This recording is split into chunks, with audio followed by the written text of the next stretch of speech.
Good afternoon. This is Nikolai Gorbachev and his wife Erin coming at you from the Big Island in the jungle. We just wanted to talk on, share the things to you about with Esther, should I say? Because we get questioned all the time. What about Esther? How was she conceived? I mean, people ask a lot of questions. I don't mind answering them. And it's a hell of a thing here. I'm about to tell you about Esther because she shouldn't even been here. She's like a miracle child, and God has truly blessed me, you know. Yeah. And she was conceived in 2020, Well, 2019. Yeah. Born 2019, in 2020. born She in was 20. born 2 weeks before the pandemic started. So Yeah, it's pretty crazy to think about that as well. yeah, So COVID hit, but before COVID, yeah. yeah, we had, I had a dream that I would have your baby one day. So here we are. But for a long story short, I have one fallopian tube, and I had you basically go get it all checked out because the reason I lost the other one because of this guy. So, Well, anyways, I didn't and we even. had no Yeah, idea that he could, So I had an ectopic pregnancy, and after that, I was like, "Wow, you can have a baby," and I just, wanted your no, I baby. had one shot. I thought, you know what I'm saying. So anyway, she had me go check the doctors out. I've seen two doctors, and they told me I couldn't have any kids. I told my main doctor, Dr. Peters, I said, if it's God's will, anything is possible. I told him that, and, just a little while later, Erin got pregnant, because see, nothing is out of God's reach. And it He wasn't, allows things to happen that ain't supposed to happen.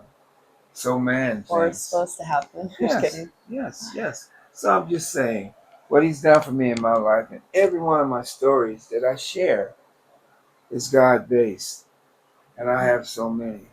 It's terrifying because it's emotional sometimes because all my stories that I share are pretty terrifying, man. And that's And like, another reason Esther shouldn't be here is because of all the times that you've died and yeah, near death on top of yeah, just so many things. and And the all the fact shit that that I've been she's through, yeah, healthy, and I mean, people thought that we were crazy because we home birthed Esther. I mean, you can spin into that, but because one, our age difference and just the thought of what could go wrong or what was wrong with her because of how old Nick is. So, anyways, but I'm that's old, that's man. not the case. Yeah, she's a very healthy, and we didn't have many tests or anything done. We just decided, and we had the best midwife ever. So, Yes, and yes. she was born at the top of Mount Tantalus, which was Against all super odds, special. against Yeah, all odds, like it's like she had to be born up there. Literally, she had to be born at the top of Mount Canvas. It's just like Aaron. I had to move out of Waikiki, so she says, "Aaron, just having to look in the paper. There was this house at the very top of Mount Canvas. She said, let's go to chess. Are you kidding me? So she talked me into going to the top of Mount Canvas, the very top of Mount Canvas. This old Victorian type. It was a beautiful home. Just needed some work. $3 million home. It was incredible. And we looked at it and said, "Whoa!" I said, "There's no way we can get this place." I just knew it from just going up there. And this old guy comes walking out of the house, man. He looked at me. He looked around. I knew right then and there, because I read people like a book. He wasn't gonna give us that house because of me. you know, I tell you, people are so racist.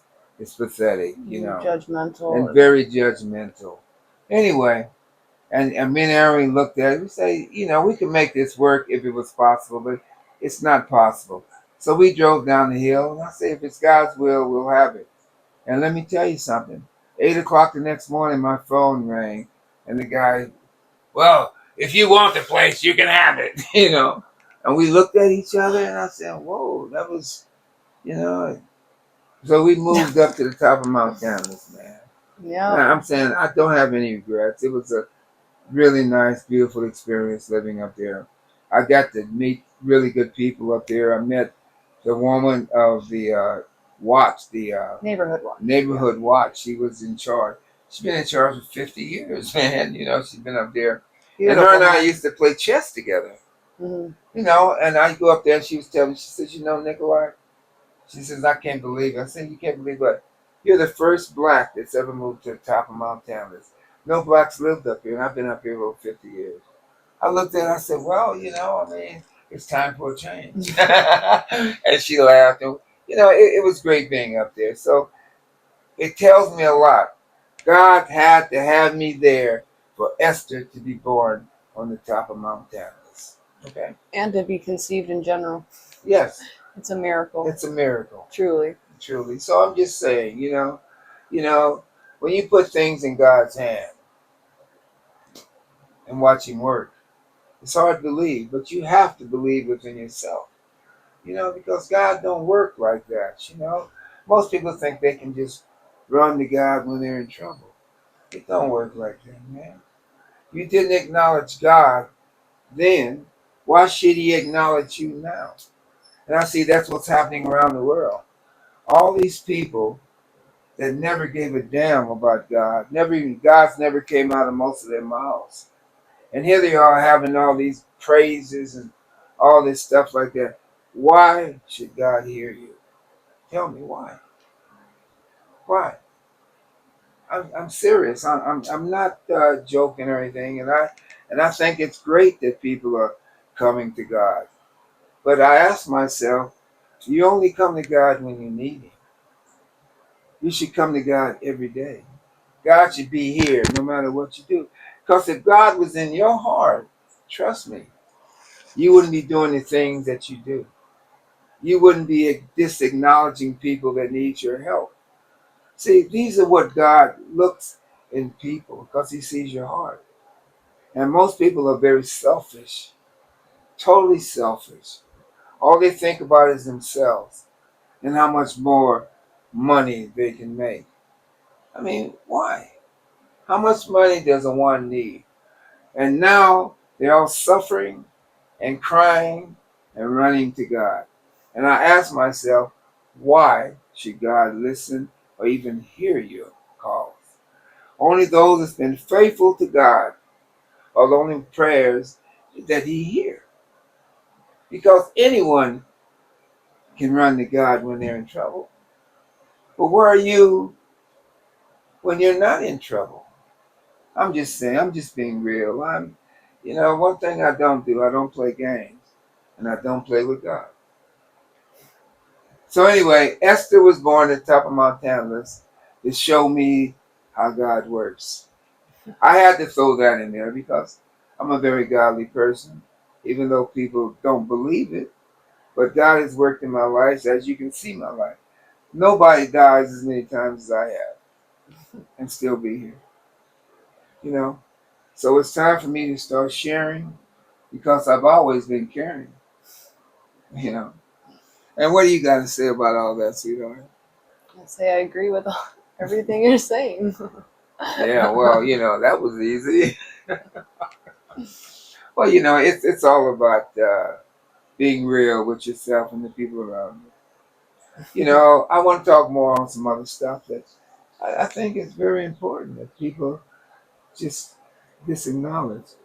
For one thing, I like to say, that little voice that you used to hear that you don't hear anymore because you've been so busy caught up in the world.